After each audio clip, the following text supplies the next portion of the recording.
Dangerous inmate Kane Burgess was taken to the hospital so he could say goodbye to his dying mother. But it was already too late. The woman had passed away. Still, Kane asked to see her body one last time. After saying his goodbyes, the criminal knocked out all the officers escorting him and escaped through the back exit. Kane ended up in a bar. The bouncers tried to stop him, but a few punches later, they were lying on the pavement. The man decided to grab a beer before dealing with his problems. A pretty bartender gave the stranger a compliment. Meanwhile, some local thugs were talking about how one of their buddies had his hand chopped off by some psycho. Apparently, Tune scared the guy off. Kane found the story amusing because he remembered it quite differently. The coward ran away long before the cops arrived, practically losing his shoes in the process. The young punk didn't like hearing the truth, so Kane told them how it really went down. A black dealer named Rook approached the stranger who'd been staring at them and instantly lost his hand. Tune, of course, ran off immediately. It was Kane who had killed Rook, and now he pointed a sawed-off shotgun at Rook's friends. But Kane wasn't here for them. He was after their boss, Lincoln Burgess. Hyde was shocked to see Kane there, since he'd been locked up for a long time. Yet now, looking sharp, here he stood right in front of them. Kane locked the bar doors and shot a man in the leg when he tried to attack. The guy's foot was badly injured. Kane had to kick him in the face just to shut him up. Tune still refused to believe Kane had taken down Rook until the psycho dropped a bag on the table. Inside was Rook's severed hand. Kane had a bone to pick with Hyde too. He forced him to call the boss and ask him to come to the bar. It was time for the crew to learn how this pretty boy got all his scars. 7 years earlier, Kane approached his brother with a proposal. He wanted to open a gym, but he didn't have the startup capital. That's why he turned to his brother, a loan shark. But Lincoln had one strict rule: never lend money to family. Especially since Kane had screwed up, he was supposed to throw his last fight, but instead, he knocked out his opponent, and the whole crew lost a fortune. Still, Lincoln was willing to make an exception if Kane agreed to take part in a certain job. Kane had tried to stay out of crime, but without it, there was no money. That day, a woman named Ibel was going to receive a package at the office. Kane's job was to follow her and take the package. If she resisted, knock her out.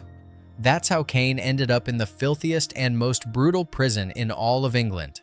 They threw him in with hardened murderers and repeat offenders. The place wasn't nicknamed the meat grinder for nothing. Kane was heading to the showers when a huge guy picked a fight with him. The newcomer relied on his boxing skills. It wasn't easy, but he managed to take the brute down. Unfortunately, someone immediately stabbed him in the side. Kane responded with brutal force. The other inmates jumped in. They pinned him down and forced his mouth onto a stair step. A powerful stomp to the back of the head, and Kane lost his front teeth. At the hospital, he got metal crowns. His smile became unforgettable. In fact, he kind of liked them. They made him look even more intimidating. The younger son was visited by his mother. She was disappointed. The woman had hoped he'd learn something in prison and wise up, but instead, her son kept getting into trouble. She had asked Lincoln for help, since she didn't have the money for a lawyer. But the older brother said the kid had no one to blame but himself. He hadn't even visited Kane once, so the younger brother had no choice but to rely on himself. For some reason, the other inmates were dead set on taking Kane out. During one brutal fight, Kane received his first deep scar. The guards were happy to join in, hitting him with batons to the kidneys. No one cared that it was self-defense. Kane got another year added to his sentence. The boxer accepted his fate and kept training. His entire sentence turned into one endless fight. Kane survived only by becoming a war machine. Over time, he stopped feeling physical pain. That helped a lot during the constant brawls with other prisoners. But one question kept nagging him: why did every scumbag in that prison want him dead?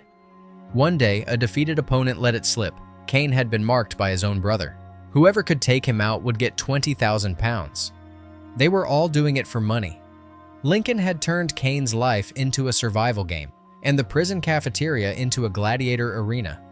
One day, someone threw boiling water in Kane's face. The attacker thought that would be enough, but Kane only became more furious and a bit more handsome.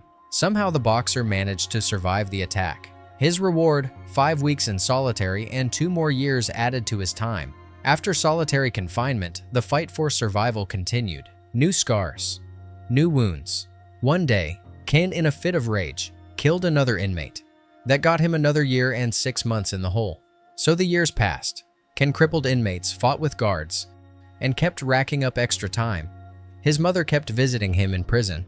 She hardly recognized her younger son anymore. Cain had become hardened. The news that his mother had cancer left him emotionally shattered. She still loved Lincoln after all. He helped her and supported her in everything. That's why Cain never told her what a bastard her older son truly was.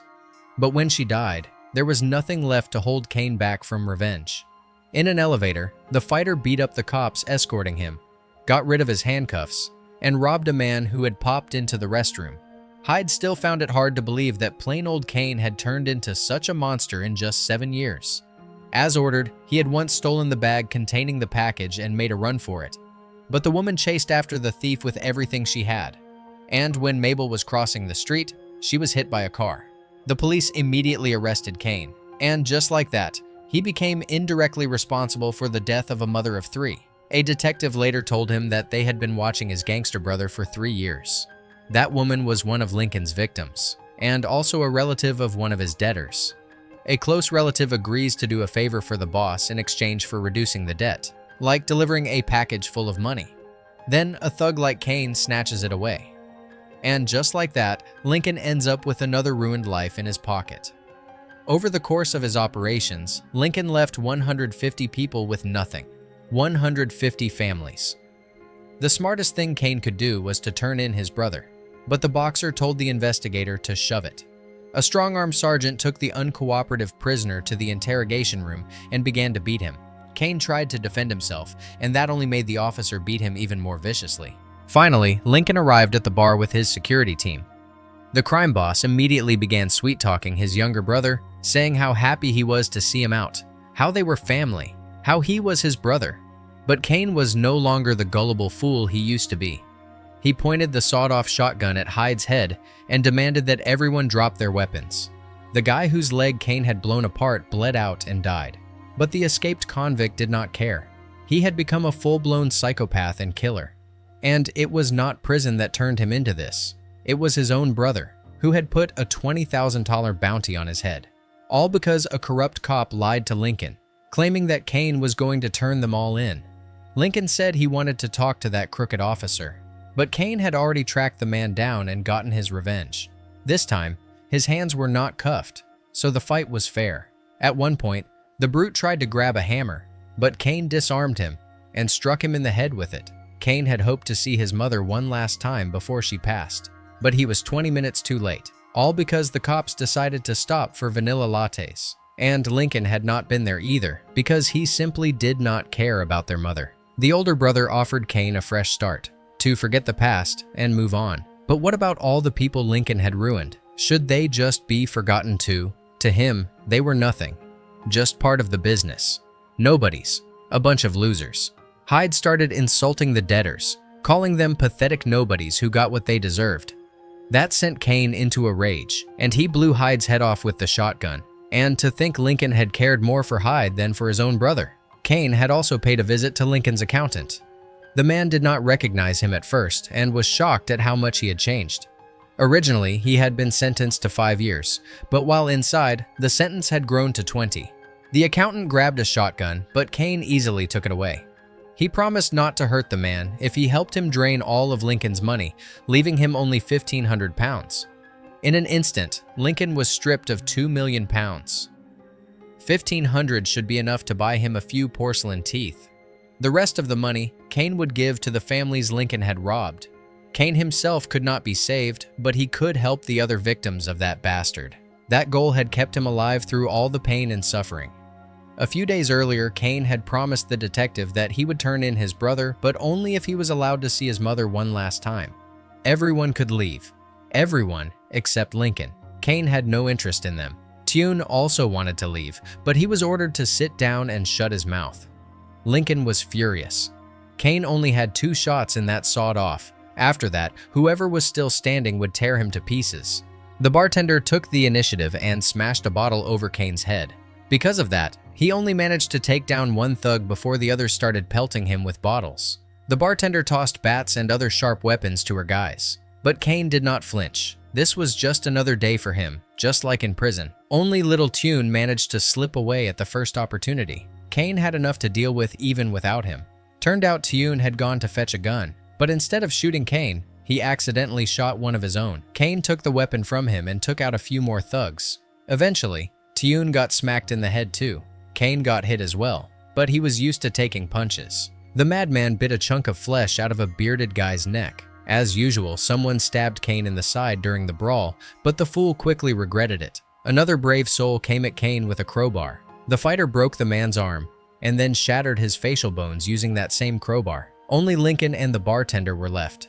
She was visibly shaken by the bloody massacre. Cain took a short breather and then spit out another tooth. Lincoln was in disbelief that his brother was going through all this for a bunch of nobodies. He aimed the sawed-off at Cain, intending to shoot him, but forgot to check the ammo. That's what happens when you're used to letting others do your dirty work. The woman handed the boss a knife, but that only worked against him. Cain turned the blade toward his brother and slashed open his stomach. Finally, he dealt with that bastard, apologized to the bartender for the mess, and sat down on a bench. Each of Lincoln's victims received $15,000 in their accounts. For regular people, that's a life-changing amount. Cain smiled. All those years of pain and suffering had not been in vain. And with that, the film ends. Thanks for watching, and see you next time.